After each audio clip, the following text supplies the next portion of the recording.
Hello everyone, welcome to my Mandalorian weekly spoiler review. So spoilers, spoiler warning, spoilers. This is Series 2, Episode 7, Chapter 15, The Believer. And this episode is written and directed by Rick Famuyiwa. I think I'm pronouncing that correctly. If I'm not, then sorry, but I'm pronouncing it as it's spelled.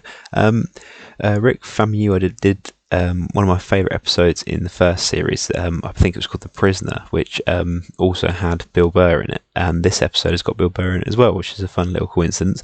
I don't know if that's intentional, but it's cool. And I think this is one of my favourite episodes of series 2, and primarily because of Bill Burr. He's been getting a lot of praise on Twitter over his performance in it. And I'm a big Bill Burr fan anyway. You say his name enough times in a short space of time and it starts to sound weird.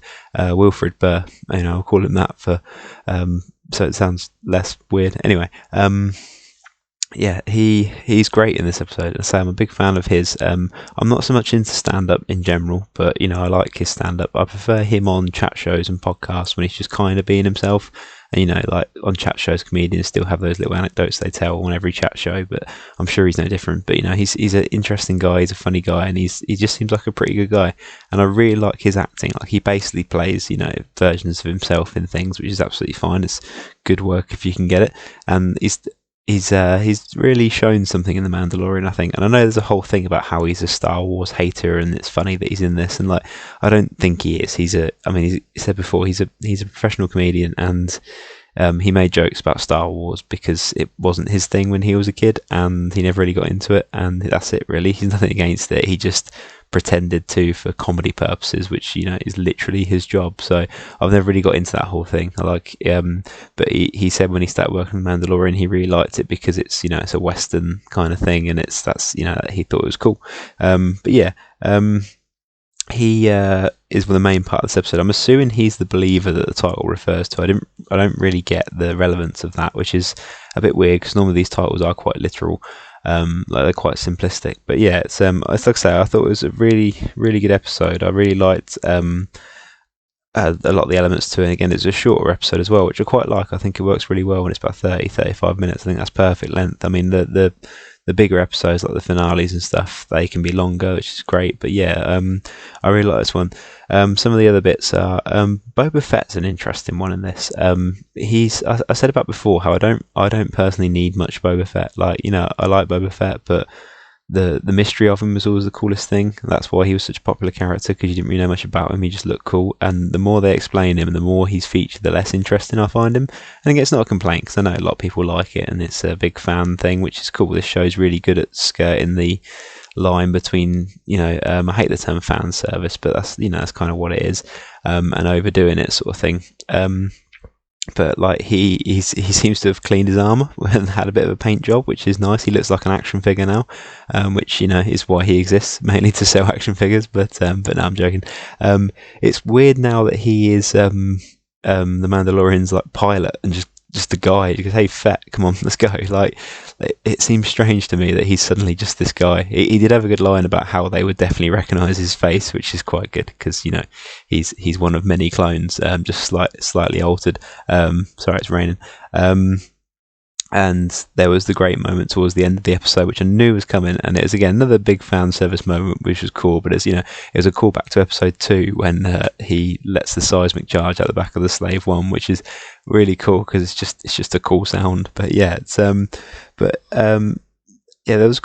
I found it weird when they first took Bill Burr's character Mayfeld out of the prison planet, and he saw Boba Fett and he kind of panicked, and I was like, oh cool, that's everyone knows who Boba Fett is, they're afraid of him.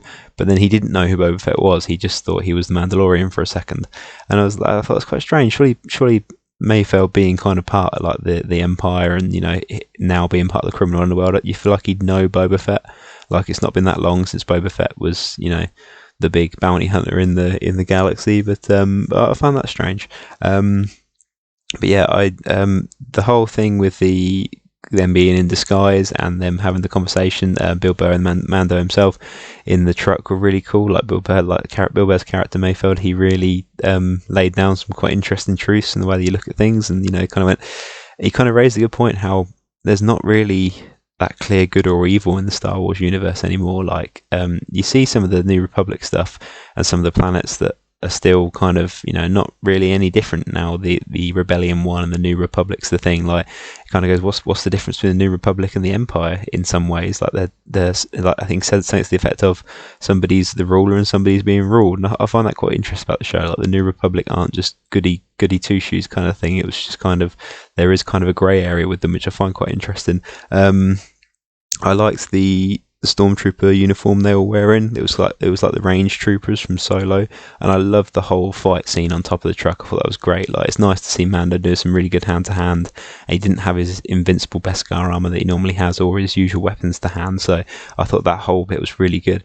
I didn't really know what the pirates' plan was. Like, they were going to blow up the stuff, and I'm guessing that, I feel like they didn't really go into that very much, unless I missed it. I think they were people from the planet who were trying to get rid of the Empire, maybe. But I like the irony of them being saved by TIE fighters and being happy to see TIE fighters, and then the stormtroopers like applauding for them, and the Scarif troopers like from Rogue One kind of thing. I love that armor. That's really cool. I'm glad they got that in there. But the real biggest part of the episode was obviously Mando removing his helmet again, which they do quite rarely, which is good. A lot of people question why he has a groomed mustache if he never takes his helmet off, but sometimes a guy's just got to do what makes him feel good. If Mando likes to groom his mustache when no one else is around, then that's great. Whatever works for him. But I like it because he never takes his helmet off, but it was he'll do it to rescue the child, which is cool.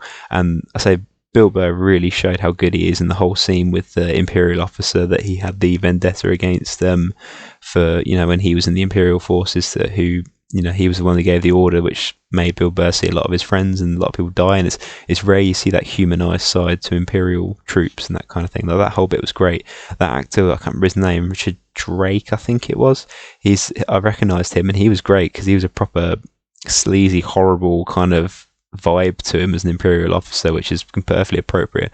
But he was also Joe Chill in Batman Begins, and I think he was in Game of Thrones, but I've never watched Game of Thrones, so you can correct me on that if I'm wrong. The whole ending scene was great. I liked Fennec and Cara Dune working together. I think they're a really cool team. The whole escape thing, that was really well done. It was kind of weird how Mayfeld just committed mass murder at the end. Like, he blew up the things.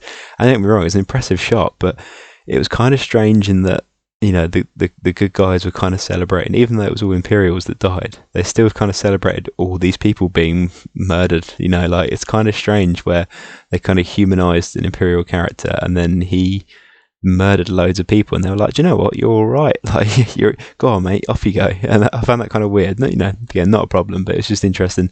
If I was them, I would have kept Mayfeld around. Like, he's obviously quite handy in a fight, and he's proved himself to be more trustworthy than you would originally thought he was. But they just kind of went, off you pop. Like, but I would have been like, yeah, stick around mate, we're going to need you, we've got a big fight coming up. But yeah, they found out where Gideon's ship is, Moff Gideon, and they're off to rescue the child. So this is the first episode ever without the child in it, which is kind of crazy, but it shows that the show can work without him. But yeah, I thought when they found where Gideon's ship is, I thought, what if it just moves? What if it just goes somewhere else? I know there's probably like Imperial procedures and whatever, but yeah.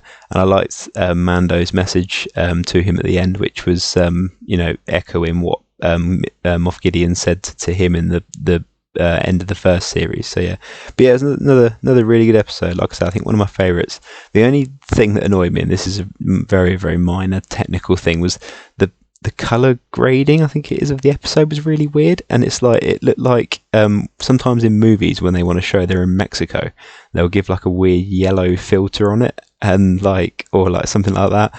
And some bits of this episode just seemed unusually orange. I don't know if it was just me, maybe it was my TV, but it was a weird choice. I don't really know why, but yeah, that's a very minor thing. I really enjoyed it. I found it was a really good, fast-paced episode, and some really strong acting in it as well, which I really liked. But yeah, another really good episode. We've got one left to go next week, the finale, or this week rather. I'm a few days late on this one, but yeah, I'm looking forward to it. It's a great series, and I enjoy it a lot. We've got a million more Star Wars shows coming, so I'm going to do a little roundup video soon, probably tomorrow after this is uploaded, about all the new Star Wars and Marvel shows that are coming our way, which is quite a lot. So yeah, they're making the most of that Disney Plus. But yeah, anyway, thank you very much for watching. Please leave your thoughts in the comments. Please leave a like and please subscribe if you haven't already. I really appreciate it. Thank you very much. See you soon.